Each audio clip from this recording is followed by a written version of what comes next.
الحمد لله رب العالمين الرحمن الرحيم مالك يوم الدين إياك نعبد وإياك نستعين اهدنا الصراط المستقيم صراط الذين أنعمت عليهم غير المغضوب عليهم ولا الضالين بسم الله الرحمن الرحيم ألف لام ميم ذلك الكتاب لا ريب فيه هدى للمتقين الذين يؤمنون بالغيب ويقيمون الصلاة ومما رزقناهم ينفقون والذين يؤمنون بما أنزل إليك وما أنزل من قبلك وبالآخرة هم يوقنون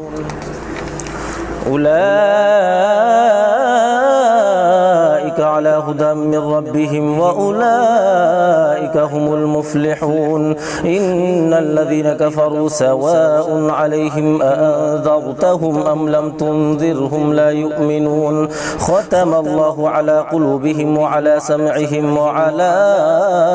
أبصارهم غشاوة ولهم عذاب عظيم ومن الناس من يقول آمنا بالله وباليوم الآخر وما هم بمؤمنين يخادعون الله والذين آمنوا وما يخدعون إلا أنفسهم وما يشعرون في قلوبهم مرض فزادهم الله مرضا ولهم عذاب أليم بما كانوا يكذبون وإذا قيل لهم لا تفسدوا في الأرض قالوا إنما نحن مصلحون ألا إنهم هم المفسدون ولكن لا يشعرون وإذا قيل لهم آمنوا كما آمن الناس قالوا أنؤمن كما آمن السفهاء ألا إنهم هم السفهاء ولكن لا يعلمون وإذا لقوا الذين آمنوا قالوا آمنا وإذا خلوا إلى شياطينهم قالوا إنا معكم إنما نحن مستهزئون الله يستهزئ بهم ويمدهم في طغيانهم يعمهون أولئك الذين اشتروا الضلالة بالهدى فما ربحت تجارتهم وما كانوا مهتدين مثلهم كمثل الذي استوقد نارا فلما أضاءت ما حوله ذهب الله بنورهم وتركهم في ظلمات لا يبصرون صم بكم عمي فهم لا يرجعون أو كصيب من السماء فيه ظلمات ورعد وبرق يجعلون أصابعهم في آذانهم من الصواعق حذر الموت والله محيط بالكافرين يكاد البرق يخطف أبصارهم كلما أضاء لهم مشوا فيه وإذا أظلم عليهم قاموا ولو شاء الله لذهب بسمعهم وأبصارهم إن الله على كل شيء قدير يا أيها الناس اعبدوا ربكم الذي خلقكم والذين من قبلكم لعلكم تتقون الذي جعل لكم الأرض فراشا والسماء بناء وأنزل من السماء ماء فأخرج به من الثمرات رزقا لكم فلا تجعلوا لله أندادا وأنتم تعلمون وإن كنتم في ريب مما نزلنا على عبدنا فأتوا بسورة من مثله وادعوا شهداءكم من دون الله إن كنتم صادقين فإن لم تفعلوا ولن تفعلوا فاتقوا النار التي وقودها الناس والحجارة أعدت للكافرين وبشر الذين آمنوا وعملوا الصالحات أن لهم جنات تجري من تحتها الأنهار كلما رزقوا منها من ثمرة رزقا قالوا هذا الذي رزقنا من قبل وأتوا به متشابها ولهم فيها أزواج مطهرة وهم فيها خالدون إن الله لا يستحيي أن يضرب مثلا ما بعوضة فما فوقها فأما الذين آمنوا فيعلمون أنه الحق من ربهم وأما الذين كفروا فيقولون ماذا أراد الله بهذا مثلا يضل به كثيرا ويهدي به كثيرا وما يضل به إلا الفاسقين الذين ينقضون عهد الله من بعد ميثاقه ويقطعون ما أمر الله به أن يوصل ويفسدون في الأرض أولئك هم الخاسرون كيف تكفرون بالله وكنتم أمواتا فأحياكم ثم يميتكم ثم يحييكم ثم إليه ترجعون هو الذي خلق لكم ما في الأرض جميعا ثم استوى إلى السماء فسواهن 7 سماوات وهو بكل شيء عليم وإذ قال ربك للملائكة إني جاعل في الأرض خليفة قالوا أتجعل فيها من يفسد فيها ويسفك الدماء ونحن نسبح بحمدك ونقدس لك قال إني أعلم ما لا تعلمون وعلم آدم الأسماء كلها ثم عرضهم على الملائكة فقال أنبئوني بأسماء هؤلاء إن كنتم صادقين قالوا سبحانك لا علم لنا إلا ما علمتنا إنك أنت العليم الحكيم قال يا آدم أنبئهم بأسمائهم فلما أنبأهم بأسمائهم قال ألم أقل لكم إني أعلم غيب السماوات والأرض وأعلم ما تبدون وما كنتم تكتمون وإذ قلنا للملائكة اسجدوا لآدم فسجدوا إلا إبليس أبى واستكبر وكان من الكافرين وقلنا يا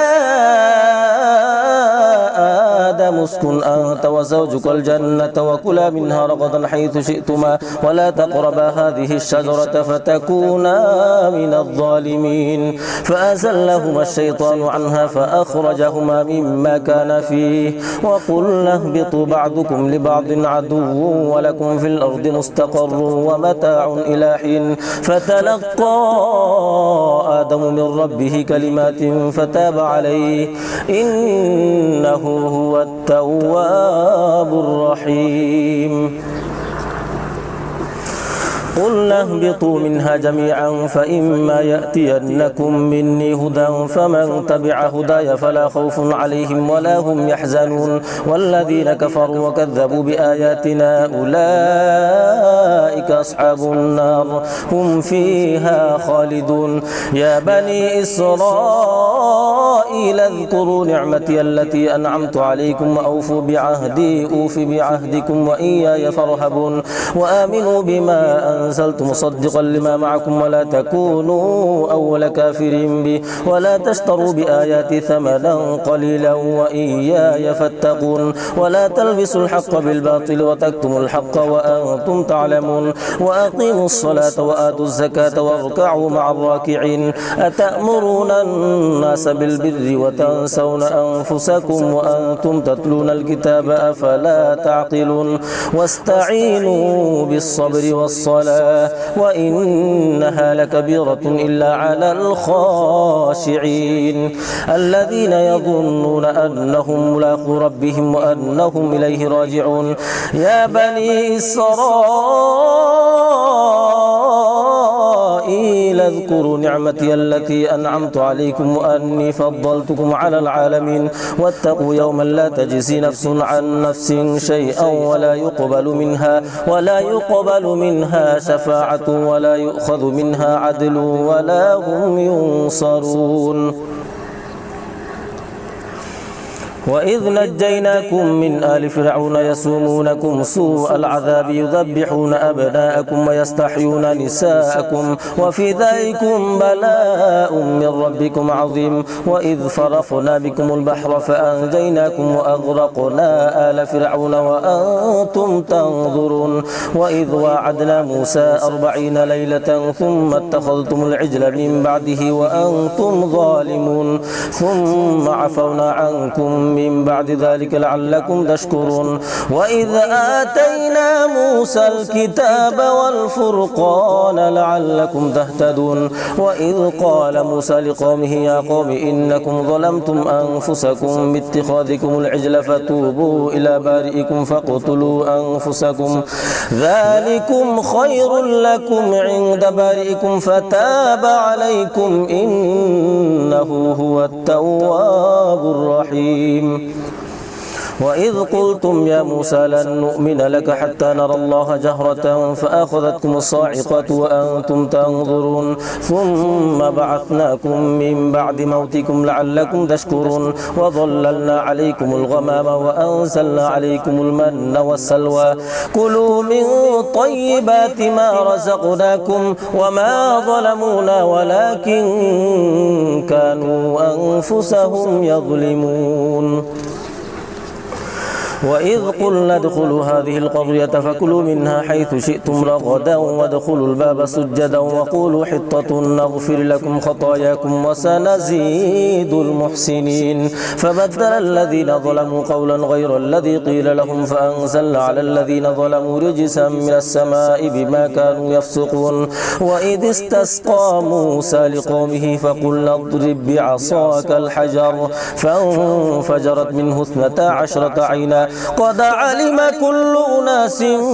مشربهم كلوا واشربوا من رزق الله ولا تعثوا في الأرض مفسدين وإذ قلتم يا موسى لن نصبر على طعام واحد فادع لنا ربك يخرج لنا مما تنبت الأرض من بقلها وقثائها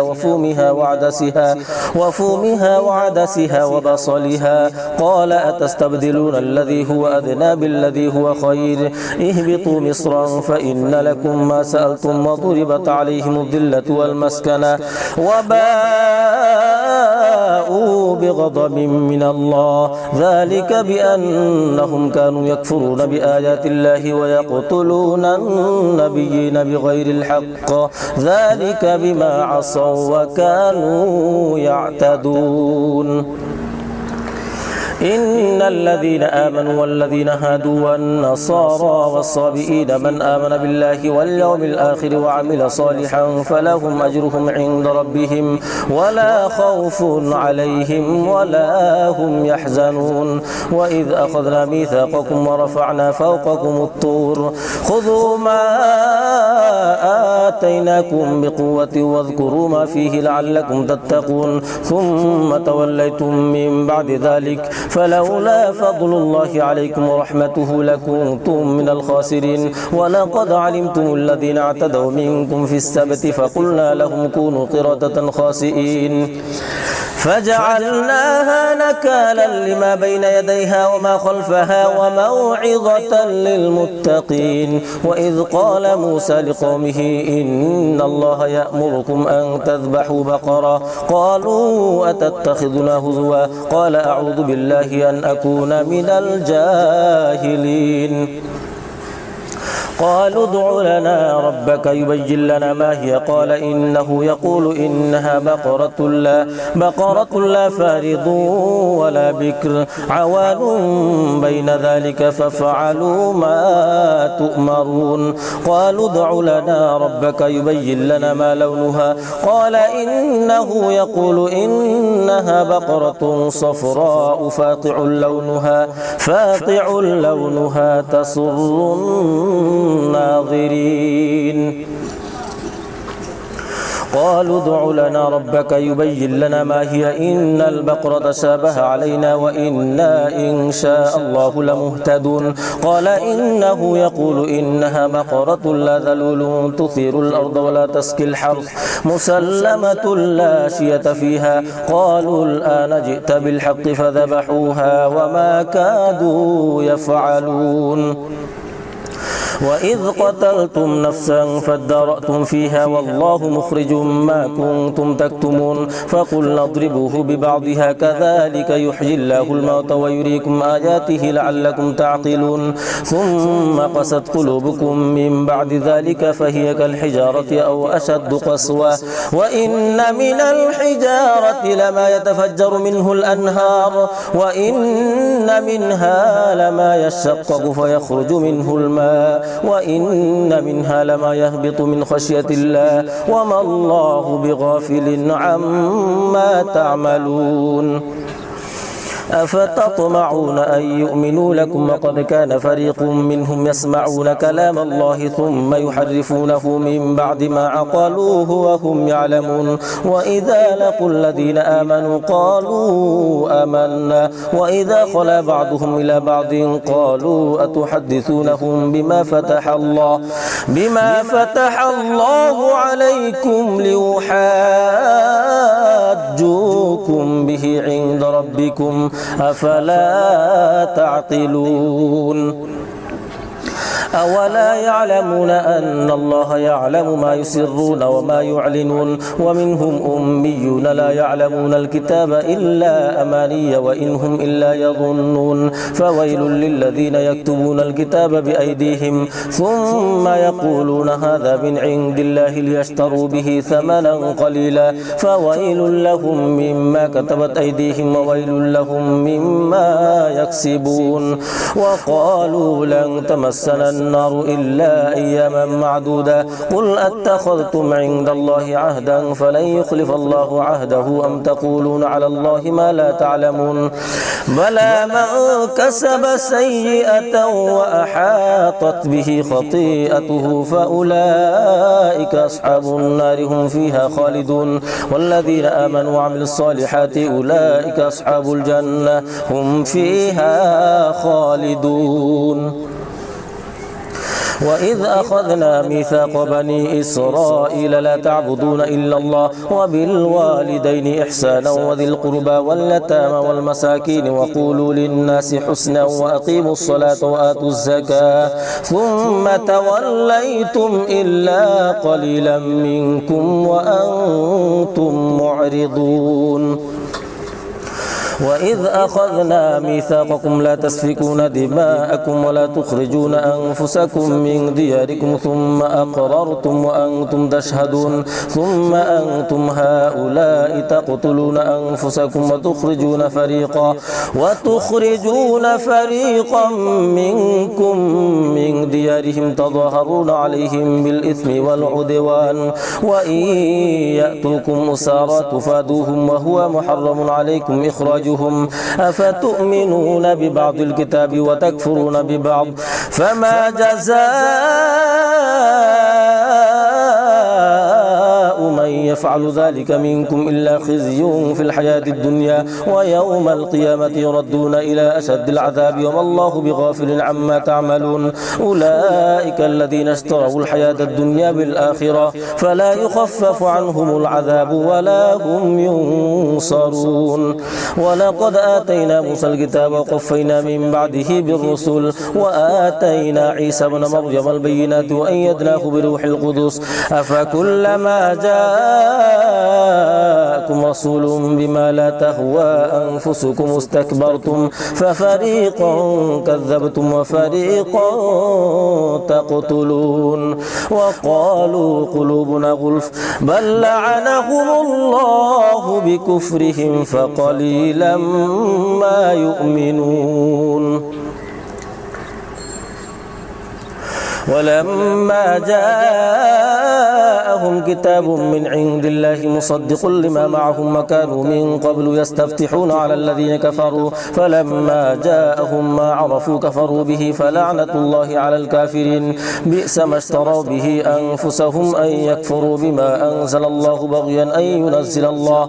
ينزل الله من فضله على من يشاء من عباده فباءوا بغضب على غضب وللكافرين عذاب مهين وإذا قيل لهم آمنوا بما أنزل الله قالوا نؤمن بما أنزل علينا ويكفرون بما وراءه وهو الحق مصدقا لما معهم قل فلم تقتلون أنبياء الله من قبل إن كنتم مؤمنين ولقد جاءكم موسى بالبينات ثم اتخذتم العجل من بعده وأنتم ظالمون وإذ أخذنا ميثاقكم ورفعنا فوقكم الطور خذوا ما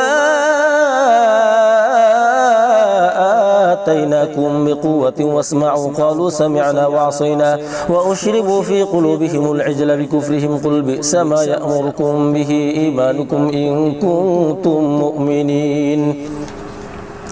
قل إن كانت لكم الدار الآخرة عند الله خالصة من دون الناس فتمنوا الموت إن كنتم صادقين ولا يتمنوه أبدا بما قدمت أيديهم الله عليم بالظالمين ولتجدنهم أحرص الناس على حياة ومن الذين أشركوا يود أحدهم لو يعمر 1000 سنة وما هو بمزحزحه من العذاب أن يعمر والله بصير بما يعملون قل من كان عدوا لجبريل فإنه نزله على قلبك بإذن الله مصدقا لما بين يديه وهدى وبشرى للمؤمنين من كان عدوا لله وملائكته ورسله وجبريل وميكال فإن الله عدو للكافرين ولقد أنزلنا إليك آيات بينات وما يكفر بها إلا الفاسقون أو كلما عاهدوا عهدا نبذه فريق منهم بل أكثرهم لا يؤمنون ولما جاءهم رسول من عند الله مصدق لما معهم نبذ فريق من الذين أوتوا الكتاب كتاب الله وراء ظهورهم كأنهم لا يعلمون واتبعوا ما تتلو الشياطين على ملك سليمان وما كفر سليمان ولكن الشياطين كفروا يعلمون الناس السحر وما أنزل على الملكين ببابل هاروت وماروت وما يعلمان من أحد حتى يقولا إنما نحن فتنة فلا تكفر فيتعلمون منهما ما يفرقون به بين المرء وزوجه وما هم بضارين به من أحد إلا بإذن الله ويتعلمون ما يضرهم ولا ينفعهم ولقد علموا لمن اشتراه ما له في الآخرة من خلاق ولبئس ما شروا به أنفسهم لو كانوا يعلمون ولو أنهم آمنوا واتقوا لمثوبة من عند الله خير لو كانوا يعلمون يا أيها الذين آمنوا لا تقولوا راعنا وقولوا انظرنا واسمعوا وللكافرين عذاب أليم ما يود الذين كفروا من أهل الكتاب ولا المشركين أن ينزل عليكم من خير من ربكم والله يختص برحمته من يشاء والله ذو الفضل العظيم ما ننسخ من آية أو ننسها نأتي بخير منها أو مثلها ألم تعلم أن الله على كل شيء قدير ألم تعلم أن الله له ملك السماوات والأرض وما لكم من دون الله من ولي ولا نصير أم تريدون أن تسألوا رسولكم كما سئل موسى من قبل ومن يتبدل الكفر بالإيمان فقد ضل سواء السبيل ود كثير من أهل الكتاب لو يردونكم من بعد إيمانكم كفارا حسدا من عند أنفسهم من بعد ما تبين لهم الحق فاعفوا واصفحوا حتى يأتي الله بأمره إن الله على كل شيء قدير وأقيموا الصلاة وآتوا وآتوا الزكاة وما تقدموا لأنفسكم من خير تجدوه عند الله إن الله بما تعملون بصير وقالوا لن يدخل الجنة إلا من كان هودا أو نصارى تلك أمانيهم قل هاتوا برهانكم إن كنتم صادقين بلى من أسلم وجهه لله وهو محسن فله أجره عند ربه ولا خوف عليهم ولا هم يحزنون وقالت اليهود ليست النصارى على شيء وقالت النصارى ليست اليهود على شيء وهم يتلون الكتاب كذلك قال الذين لا يعلمون مثل قولهم فالله يحكم بينهم يوم القيامة فيما كانوا فيه يختلفون ومن أظلم ممن منع مساجد الله أن يذكر فيها اسمه وسعى في خرابها أولئك ما كان لهم أن يدخلوها إلا خائفين لهم في الدنيا خزي ولهم في الآخرة عذاب عظيم ولله المشرق والمغرب فأينما تولوا فثم وجه الله إن الله واسع عليم وقالوا اتخذ الله ولدا سبحانه بل له ما في السماوات والأرض كل له قانتون بديع السماوات والأرض وإذا قضى أمرا فإنما يقول له كن فيكون وقال الذين لا يعلمون لولا يكلمنا الله أو تأتينا آية كذلك قال الذين من قبلهم مثل قولهم تشابهت قلوبهم قد بينا الآيات لقوم يوقنون إنا أرسلناك بالحق بشيرا ونذيرا ولا تسأل عن أصحاب الجحيم ولن ترضى عنك اليهود ولا النصارى حتى تتبع ملتهم قل إن هدى الله هو الهدى ولئن اتبعت أهواءهم بعد الذي جاءك من العلم ما لك من الله من ولي ولا نصير الذين آتيناهم الكتاب يتلونه حق تلاوته أولئك يؤمنون به ومن يكفر به فأولئك هم الخاسرون يا بني إسرائيل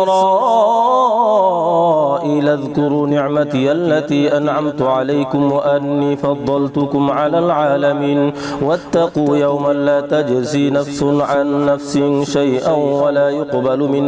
ولا يقبل منها عدل ولا تنفعها شفاعة ولا هم ينصرون وإذ ابتلى إبراهيم ربه بكلمات فأتمهن قال إني جاعلك للناس إماما قال ومن ذريتي قال لا ينال عهد الظالمين وإذ جعلنا البيت مثابة للناس وأمنا واتخذوا من مقام إبراهيم مصلى وعهدنا إلى إبراهيم وإسماعيل أن طهر بيتي للطائفين والعاكفين والركع السجود وإذ قال إبراهيم رب اجعل هذا بلدا آمنا وارزق أهله من الثمرات من آمن منهم بالله واليوم الآخر قال ومن كفر فأمتعه قليلا ثم أضطره إلى عذاب النار وبئس المصير وإذ يرفع إبراهيم القواعد من البيت وإسماعيل ربنا تقبل منا إنك أنت السميع العليم ربنا وجعلنا مسلمين لك ومن ذريتنا أمة مسلمة لك وأرنا مناسكنا وتب علينا إنك أنت التواب الرحيم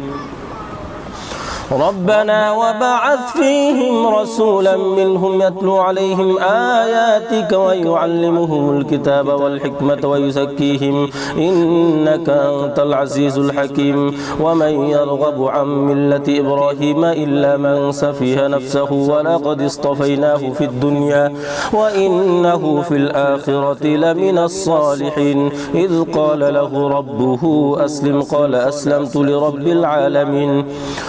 ووصى بها إبراهيم بنيه ويعقوب يا بني إن الله اصطفى لكم الدين فلا تموتن إلا وأنتم مسلمون أم كنتم شهداء إذ حضر يعقوب الموت إذ قال لبنيه ما تعبدون من بعدي قالوا نعبد إلهك وإله آبائك إبراهيم وإسماعيل وإسحاق إلها واحدا ونحن له مسلمون تلك أمة قد خلت لها ما كسبت ولكم ما كسبتم ولا تسألون عما كانوا يعملون وقالوا كونوا هودا أو نصارى تهتدوا قل بل ملة إبراهيم حنيفا وما كان من المشركين قولوا آمنا بالله وما أنزل إلينا وما أنزل إلى إبراهيم وإسماعيل وإسحاق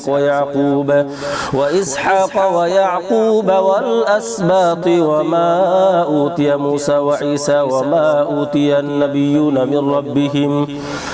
لا نفرق بين أحد منهم ونحن له مسلمون فإن آمنوا بمثل ما آمنتم به فقد اهتدوا وإن تولوا فإنما هم في شقاق فسيكفيكهم الله وهو السميع العليم صبغة الله ومن أحسن من الله صبغة ونحن له عابدون قل أتحاجوننا في الله وهو ربنا وربكم ولنا أعمالنا ولكم أعمالكم ونحن له مخلصون أم تقولون إن إبراهيم وإسماعيل وإسحاق ويعقوب والأسباط كانوا هودا أو نصارى قل أأنتم أعلم أم الله ومن أظلم ممن كتم شهادة عنده من الله وما الله بغافل عما تعملون تلك أمة قد خلت لها ما كسبت ولكم ما كسبتم ولا تسألون عما كانوا يعملون صدق الله العظيم.